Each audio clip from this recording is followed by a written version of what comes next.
in this video. Oh my God. Oh, that looks delicious. We're going deep in Austin, Texas. I'm so tempted to take this down right now, but I would like to go to the bathroom within the next 6 days. Discovering food truck food you've never seen before. To me, if you smoke it at a lower temperature, it's just all the flavor. You smoke a brisket because you want the flavor. You want the smoke. You're going to get the smoke. I like that. You're going to get the smoke. That sounds roughly like a veiled threat. You're about to get the smoke. We already made one food truck video here in Austin and you guys loved it. Check it out, 90 billion views. Way better than Mr. Beast actually. So we thought, hey, why not make another one? What blows me away about the food truck scene here is that there's just so much variety. Sure, New York has a lot of food trucks, but 89% of them are halal, and a small fraction of those people will flick you off if you try to film them. That happened to me. It would have hurt my feelings, except I don't have any. In Austin, it's not just about the sheer quantity of food trucks, it's about the variety. Food from every nation. People coming from Venezuela. People coming from Mexico. That's how you say Mexico in Spanish. Folks from Asia. Or American food crossed with other food it shouldn't even be crossed with. So are you ready for a wild food truck here in Austin, Texas? No? Oh, I was expecting you to say yes.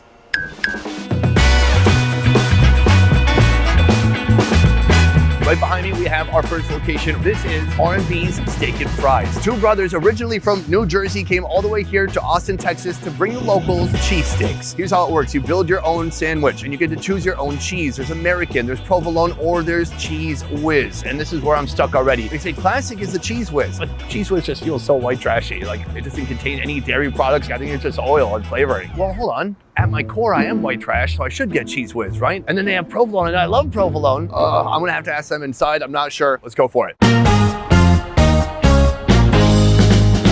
I'm in the truck with Armand right here, and I have to ask you, when you build the sandwich, the first and most important decision is what kind of cheese to put on it, correct? Correct. I love provolone. Provolone's great. Cheese Whiz. Ooh. The white trash part of me is like, you should get the chemical cheese from a can. And then the part of me who is a respectable culinary ambassador for the world is like, probably go with provolone. I think what you should do is get provolone cheese on it, and then we'll hit it with a little whiz drizzle and get you a little bit of everything flavor. Hey, all right, whiz drizzle, like what my wife hates when I leave on the toilet seat. Sorry, babe, sorry about the whiz drizzle. I like your idea. Let's combine the cheeses and let's get started. I'm gonna grab my meat and get started. Some people don't know that the industry standard on meat given at a cheesesteak spot is 4 ounces. We bump it up and we do 4.5. That meat kind of broken up. 100% Texas grade A beef. A little bit of the seasoning we got, a little bit of black pepper, got our caramelized onions over here. Also we got our mushrooms as well. And also that fresh jalapeno that gives it that perfect spice. Yeah, this looks fantastic. Let's get that provolone popping. Nice sharp provolone cheese just to do the trick. Hit it with one more little spray of water just to make sure it's nice and steamed up, and then cover that up. In the meantime, let me check this whiz and make sure this whiz is where we want it to be. Not your whiz drizzle, Sonny, but ours. I'm just gonna slide that right in there like that. Oh yeah. All right, Sonny, you ready for this whiz drizzle, my friend? Yes. Ooh, whiz drizzle. Oh yeah. Just get a nice little cut in that. Sonny, this is your provolone whiz drizzle, onion, jalapeno mushroom, and it's ready for you to devour it. Glorious. Boom, check it out right here. This is a lot of food. Let's start with this right here. Philly cheesesteak fries. I'm told these are award-winning loaded fries, and they look gorgeous. You can see the mushrooms, the onions, the green peppers, the meat, all of it mixed together. 2 different types of liquid cheese. Here we go. Oh yeah, peppery, delicious, soft meat, heavy cheese. The only thing is you gotta be quick. You're gonna get soggy. If they do sog up, you can always mix it with more beef, more jalapeno, more onions, and then here on the side, buffalo sauce. Is that buffalo sauce? Yeah. I'm gonna give it a little bit of that, a little bit of ranch. Oh my God, give me a beer and I'll be in heaven. Here, this is the main event. Take a look at that. We got steak, sticky provolone, and just a little bit of a whiz drizzle. Let's try it out. Provolone, stretchy, delicious, cheesy. A mound of steak inside. It's not just 4 ounces. It's 4.5 ounces. That's like 12.5% more meat. There's just a hint of the Cheese Whiz, which is nice. It's super salty. I mean, it is enough sodium for about a week and a half, and that's if you're a rhinoceros. Ooh, this is how you know it's good Cheese Whiz. It has a skin. People who draw blood can practice on this, seeing if they can pierce the cheese. Let's give it a little bit of a dip. All right, a big, messy, cheesy bite. I love this cheese, but I'm always gonna swipe right on provolone. It's got body, you get a cheese pull. I see the Cheese Whiz more like a good friend that has a truck and they help me move every once in a while. Gotta keep that friendship. Otherwise, this was fantastic. I'll make you move like your boots are on fire. We've come to another food truck. Right here, Venezuelan food. This place is called Four Brothers. So I've never been to Venezuela before. It seems right now it might not be the most tourist-friendly destination in the world, but in the meantime, their food is here in Texas, so why not enjoy it? If you're not familiar with Venezuelan food like me, this will give you some hints as to what you can get. Let's start with this, the arepas. It is a gluten-free corn sandwich served with avocado sauce and garlic sauce. Wikipedia says it is a primary cuisine of Colombia and Venezuela. Then this, cachapas. Now what is a cachapas, you might be wondering? Well, it's right here. Can you read? Sweet corn pancake served as a quesadilla with cheese. Beyond that, they have yuca. My buddy Oro, who is Cuban, told me yuca means cassava, but this guy here is saying yuca means potato. I don't know for sure. I'm gonna order that too and find out. I'm in the truck with Ruben. Ruben is a little bit worried because his English, he said, is just okay. I speak just a little English, but I will try. So, okay, your English is much better than my Venezuelan. Yeah, let's go to speak Spanish. Cuéntame, ¿cómo está tu día? Sí. Sí. Sí. That's, okay, today I want the Four Brothers arepas. With chicken or pork? What do you like more? Chicken is better. Let's go with chicken. And the cachapas? Cachapas, perfect, yeah. Yes. Cachapas, yeah. I love this guy. Yeah. I said one word correctly. He's like, let's go. So those two and yuca. I got it, sorry. We start with the black beans. After the black beans, we use the famous queso de mano. Ah, I've never seen this. This is Venezuelan cheese. You can try now. Oh, The people say like queso fresco, you know? I think it's like mozzarella, but more salty. Really good. On the top, yeah. That's the chicken. Nice, just sizzling on the flat top. That looks great. This is like Venezuelan burger. Now we will put the garlic sauce. This is the avocado sauce. People call guasacaca. It's like cilantro sauce. Also, it's vegan. Good vegan sauce right on top of that chicken. 2 slices of avocado. And I like plantains. We fry the plantains and we put it on top of the arepa. It's a big sandwich. In the finish, 1 slice of tomato. We close the arepa with the Venezuelan cheese. Wow, that is so thick. So that is it right there. Beautiful. Let's go to make the cachapas. The people call quesadillas, but it's not quesadilla, it's cachapa. So he's gonna give this a little bit of a flip, but it looks like it's already cooked. It's already cooked, yeah. Just need to heat it up. So that is yuca. Yeah, I think it's a cassava. To the fry it 4 minutes. Now I will put the famous queso de mano on the half part of the cachapas. So that is gonna melt. Yeah, it have to melt. Oof, that's thick. Is this the same as how you make it in Venezuela? It's the same, yeah. Let me see. The plate. Finish? Yeah, that's it. Ruben, this food looks incredible. Muchas gracias. Muchas gracias. Hey. Thank you. So, oh, yes. Sorry. Right here we have 3 foods I've never tried before in my life. And what's interesting is trying to figure out what is Venezuelan and what is kind of catering to the American taste buds. For example, this. This is the yuca. Now, Oral called it yuca, but to me it was cassava. And I was right, so they take this and then they fry it. After that, this is the part that felt a little bit more Americanized. They take the cheese, they put it on top, they melt the cheese, and then they put on 2 different types of sauces. Let's try this out. Oh yeah. When you do loaded fries, all the fries get soggy, but cassava is stronger than a potato. So even though there's an onslaught of sauces here, the cassava is keeping its integrity. Right here, the cachapa. Only 2 ingredients. It's basically a cornmeal pancake that's already been pre-cooked. And then look at the inside. That is just a huge, thick layer of cheese. I'm gonna try to do a cheese pull. Yeah, that's good. Oh my God. Oh, that's a good cheese pull. This cheese, it's something between like mozzarella and halloumi. It is so salty, dense, thick, beautiful. So this is a bit sweet. Because this has a corn base, I thought it might be dry, but I think it's been fried in so much oil that it's not dry at all. Cheese is my new favorite. Queso de mana.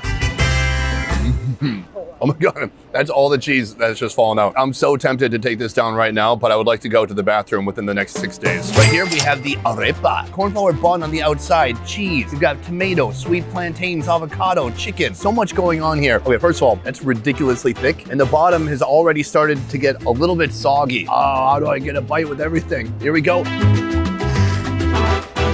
I find it hard to believe that in Venezuela, the sandwiches are this big. This has to be Texas size. Stringy, delicious chicken. You can taste the beans, the sauce, cheese, tomato, everything working together. I love the bread on the outside. The only issue I do see here is that I feel like there's enough fillings in here for 2 sandwiches. I would say in the future, I want it to be a little bit less wide, a little bit easier to get my unusually small mouth around. That is 3 Venezuelan foods I've never had before in my life. I gotta say, excellent. 10 out of 10. That means 10 out of 10 in Spanish. If you like to party and if you like food, then this collection of food trucks is for you. right here on Austin's iconic Rainy Street, a place packed with tourists, but not enough to drive the locals away. Here, my next food truck of choice, Burro Grilled Cheese, where they're selling, well, grilled cheese sandwiches. But trust me, it goes a lot deeper than that. Right now, I'm in the kitchen with Scott. Here in the kitchen, they have my dream refrigerator. It is just full of 100 pounds of cheese and then cola on the bottom. The only thing it's missing is a bottle of Jack Daniels. Where's that? That's in my car. All right, cool, yeah. That's what he does. He drives around and says, hey kids, take a look at this. He doesn't do that. No. Here, you guys do 4 different types of grilled cheese. You're getting the Whalen and Willie, which is one of our most popular, and it's got a spicy maple bacon sauce. It's got caramelized onions, pepperoncinis, Colby Jack cheddar cheese on there. It's got a nice like bacony sweet profile to it. Love it. I love profiles. All right, let's get into it. Start off with some fresh sourdough. We got our spicy maple bacon sauce. We make this in-house. It's got maple syrup, bacon, cilantro, other flavors in there, mayonnaise. Got a mount on there. So now we're putting some caramelized onions that we grilled up this morning. Then we get a few pepperoncinis. It gives it like a little kick. And then we're hitting it with the Colby Jack cheddar blend. We layer it on there. So this guy, it's called a salamander, kind of does a melt on it before we throw it in the oven. It's just to speed up the process, essentially, so that we don't have to grill it for as long, so that the bread can still be crispy, but not taken to too much crisp. So then we're just gonna fold her up and get some fresh butter, slab it on there, throw this guy on there, a little slab on top, and we let it work. Scott, how do you feel about that? I feel like I wanna eat it. We have our food right here. Come and take a look. It's glorious. This sourdough bread is the ideal bread for this type of thing because you can't have a bread that's going to be weak or too tough that's going to fall apart. As I open it, you can see some of those caramelized onions and the pepperoncinis. The pepperoncini is the only part I'm apprehensive about because I think it's going to have a strong, dominant flavor. I'm going to try a bite without the pepperoncini first. Let's go for it. Toasty, buttery on the outside, on the inside, delicious gooey cheese. There's a hint of maple bacon. Now, the pepperoncini, I'm going for it.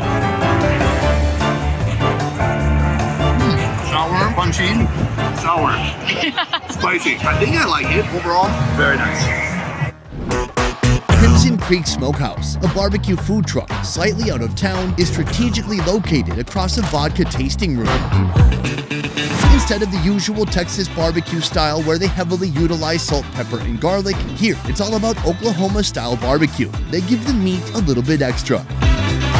Marcus and Jamie are the power couple behind this meat-making machine, and he's about to give me a tour of his greatest hits. Right here, we have a couple things on the grill right now. Tell me what we're looking at. We have 2 tomahawk ribeyes, and then we have the bone marrow. This one has smoked for about 4.5 to 5 hours, so it should have some pretty good flavor. And what do you put that on top of? On that steak right there. Oh my God, it's so rich. This one was about 3.5 pounds when we started. It'll roughly be around 3 pounds when we get finished. And we finished this one off with duck fat and butter mix that we do. And then you scrape the bone marrow on top of that. This is my first time seeing a tomahawk that's actually been smoked for hours. What is so good about smoking this cut? To me, if you smoke it at a lower temperature, it's just all the flavor. You smoke a brisket because you want the flavor, you want the smoke. You're gonna get the smoke, and then we finish it off on a hot fire. I like that. You're gonna get the smoke. That sounds roughly like a veiled threat. You're about to get the smoke. All right, let's do it. So what we have here is clarified butter and duck fat, and what we're gonna do, we're just gonna sprinkle a little bit on top. Oh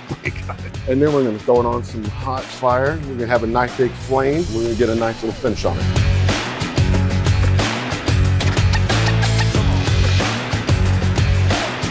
Oh, that looks delicious. We're gonna bring it back over here at our little marrow bones. Oh, thank you. Right now I'm in the kitchen with Jamie, and she's gonna be preparing what? Rib tips. So this is the part of the spare rib that when you cut St. Louis into the nice neat rectangle, this leftover piece usually is kept for the pitmaster snacks. We turn them into what we call rib nuggets or rib tips here, and they, in my opinion, are really the sweetest part of the pig. All right, so real elegant here with cutting that into chunks. What makes this Oklahoma style barbecue is we sauce after the smoke, and we get these good and spicy. All of these just big, meaty rib nuggets ready to go. So right here we have the pork belly burnt ends. It almost looks like some kind of beautiful braised Vietnamese pork belly, but I'm sure it tastes completely different. A little bit different, but it's still going to be a very spicy, lean, and fatty combined bite of pork. Ooh, those are big. plump. All we'll get now is some bread and some pickles, and we'll get you ready to go. Thank you. Right here, we have an incredible wild protein-packed spread, and this is a little place across the parking lot selling vodka, and somehow it got into my cup. Anyways, right here we have the pork rib tips, and then right here we have burnt ends from the pork belly. I've never even heard of such a thing. It's too big for one bite. I'm gonna cut that in half. Ooh, you don't even need a knife. It's so soft and tender. Oh, take a look inside. You can see it's pink, it's white, it's gorgeous. Let's try it out. Oh, it's so soft and delicious. The outside is a little bit sweet. It's so different from braising. It's like a whole different texture. When you braise pork belly in Asian cooking, it gets really, really soft. And this is also tender, but it's like you can feel the different layers as you're chewing it. Drink some barbecue. Very satisfying. Right here we have the rib tips. The outside is so soft, fatty, and juicy. That looks wonderful. Look how dark that bark is on the outside, but how light and delicious it is on the inside. Similarly delicious, smoky, tender, sweet. This is heavy food. And so on the side, they've got pickles. Because there's vinegar in there. What's wild is that that's an appetizer for this right here. This is our big bad tomahawk. What's amazing is they said on the side, we have bone marrow, which is basically pure fat. We have duck fat, which is also pure fat. And I said, well, what do you have to like cut the heaviness? She's like, huh? Like what, like bread? So we got some bread too. Let's take a look at the marrow first. Wow, the marrow goes deep into some of these parts here. Look at that. This is all just super fatty, gritty, super rich bone marrow. Smoky, beefy, greasy. Very satisfying. Now that bone marrow is actually supposed to be the dip for this. It could probably be close to rare. So good. So there are definitely some sinewy parts on the edges here. Incredible color. This has been smoking for hours.